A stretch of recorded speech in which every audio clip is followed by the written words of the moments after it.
Ini sih udah keterlaluan. Tapi informasi ini jangan langsung menyebar ke publik ya. Soalnya bisa membahayakan keluarga Bu Lurah. Iya Pak, kita paham. Kita beritahu pelan-pelan ke warga. Kalau dapat waktu yang tepat, bisa ajak warga untuk melawan Alex dan membubarkan rencana Wena.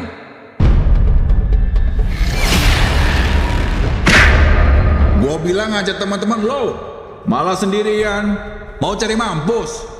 Ngelawan satu orang aja kagak pecus, apalagi banyak orang kau ini. Gua tandain lo, gak perlu ditandain. Gua orang sini. Di video kali ini kita akan membahas lanjutan cerita dari part 10 sekaligus mencoba memprediksi apa yang kemungkinan besar akan terjadi di part 11 dari satu titik menghitam. Seperti biasa, semua yang kita bahas di sini hanyalah analisis dan spekulasi berdasarkan alur cerita yang sudah ada, bukan bocoran resmi. Jadi anggap saja ini sebagai hiburan dan bahan diskusi bersama. Kita mulai dulu dengan rangkuman yang lebih dalam dari part 10. Di awal episode, kita kembali diperlihatkan kondisi Elmon yang masih terus dalam pelarian. Dia dikejar tanpa henti oleh orang-orang bertopeng, dan dari situ kita bisa melihat betapa seriusnya situasi ini. Ini bukan sekadar kejar-kejaran biasa, tapi benar-benar usaha untuk membungkam seseorang yang membawa informasi penting. Bahkan sampai ada kesan bahwa orang-orang ini tidak akan berhenti sebelum Elmon benar-benar tertangkap atau dihabisi.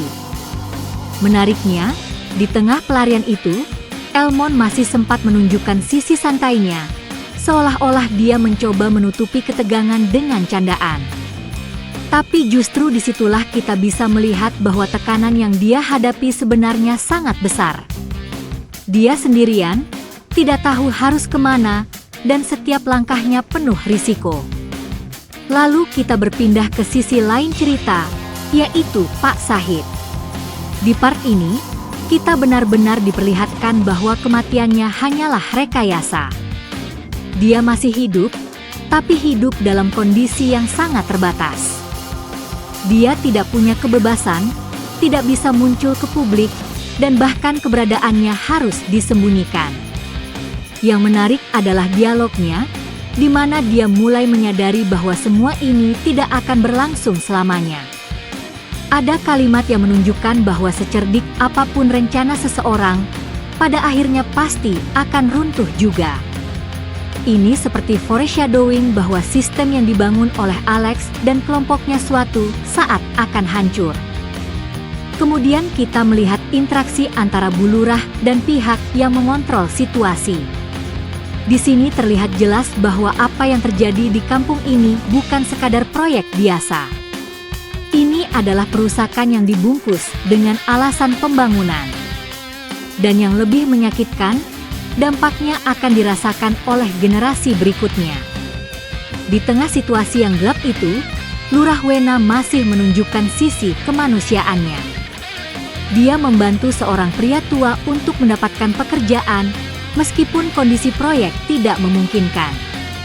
Ini bukan sekadar tindakan kecil, tapi simbol bahwa Wena masih punya hati nurani. Dia mungkin terjebak dalam permainan besar, tapi dia belum sepenuhnya kehilangan dirinya. Namun di sisi lain, kita juga melihat bahwa Wena tetap menjalankan perintah.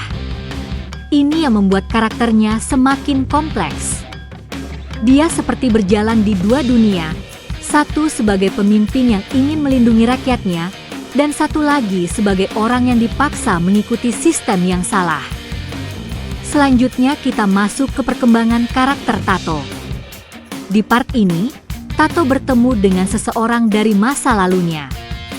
Dari percakapan mereka, kita bisa melihat bahwa Tato dulunya punya kesempatan untuk keluar dari dunia hitam, tapi dia memilih tetap bertahan.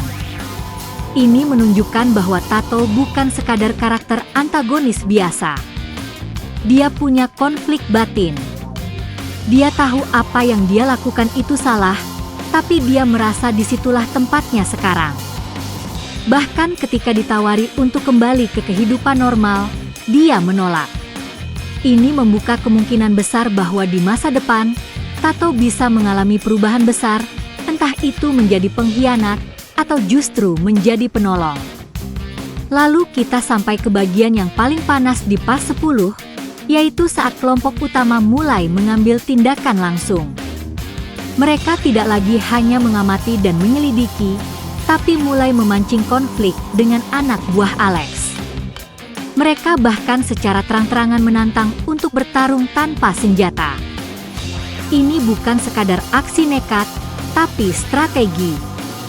Mereka ingin menguji kekuatan lawan, sekaligus menunjukkan bahwa warga kampung bukanlah orang lemah. Dari sini kita bisa melihat bahwa cerita sudah mulai bergeser dari fase misteri ke fase konfrontasi. Sekarang kita masuk ke bagian prediksi untuk part 11. Kemungkinan pertama, Elmond akan menjadi pusat dari semua kejadian. Dia adalah satu-satunya yang punya bukti nyata dari dalam markas Alex. Jika dia berhasil kembali dan bertemu dengan timnya, maka besar kemungkinan part 11 akan menjadi awal dari terbongkarnya semua rahasia. Kita mungkin akan melihat adegan di mana Elmond menjelaskan apa yang dia lihat, siapa yang sebenarnya mengendalikan semuanya, dan bagaimana sistem itu bekerja. Ini bisa menjadi titik balik besar dalam cerita. Tapi di sisi lain, ada kemungkinan yang lebih gelap. Jika Elmond tertangkap sebelum sempat berbicara, maka semua harapan bisa runtuh. Dia bisa disiksa, dipaksa bicara, atau bahkan dihilangkan. Dan ini akan membuat kelompok utama kehilangan satu-satunya sumber informasi mereka. Kemungkinan kedua, konflik antara warga dan anak buah Alex akan benar-benar pecah. Tantangan sudah diberikan di part 10, dan biasanya dalam alur seperti ini, tantangan tidak akan dibiarkan begitu saja. Di part 11, kita bisa saja melihat pertarungan 1 lawan 1, atau bahkan perkelahian massal. Ini akan menjadi momen di mana kekuatan masing-masing pihak benar-benar diuji. Kemungkinan ketiga, Tato akan mulai menunjukkan sisi aslinya. Tekanan dari masa lalu dan situasi sekarang bisa membuatnya goyah. Dia mungkin mulai mempertanyakan pilihannya, apalagi setelah melihat dampak dari apa yang dia lakukan. Jika Tato memutuskan untuk berbalik, itu akan menjadi salah satu twist terbesar dalam cerita. Tapi jika dia tetap setia, maka dia akan menjadi ancaman yang sangat berbahaya karena dia tahu banyak hal dari kedua sisi. Kemungkinan keempat, Lurah Wena akan dipaksa mengambil keputusan besar. Tekanan terhadap keluarganya tidak bisa terus diabaikan. Di part 11, dia mungkin akan dipaksa memilih antara menyelamatkan keluarganya atau menyelamatkan kampungnya. Ini bisa menjadi momen emosional yang kuat, karena apapun pilihannya, pasti ada konsekuensi besar. Kemungkinan kelima, kita akan mulai melihat sosok yang lebih besar dari Alex. Dari beberapa petunjuk, jelas bahwa Alex bukanlah pemimpin tertinggi. Ada seseorang di atasnya yang mengendalikan semuanya. Part 11 bisa mulai membuka siapa orang ini, atau setidaknya memberikan petunjuk yang lebih jelas tentang keberadaannya. Kemungkinan terakhir, cerita akan masuk ke fase yang jauh lebih gelap. Dengan semua konflik yang mulai terbuka, tidak menutup kemungkinan akan ada karakter yang menjadi korban. Ini bisa menjadi titik di mana cerita berubah drastis. Kesimpulannya, part 11 berpotensi menjadi episode yang sangat penting. Banyak hal yang sudah dipersiapkan sejak awal, dan sekarang mulai menuju puncaknya. Sekali lagi, semua yang kita bahas di video ini hanyalah prediksi dan analisis.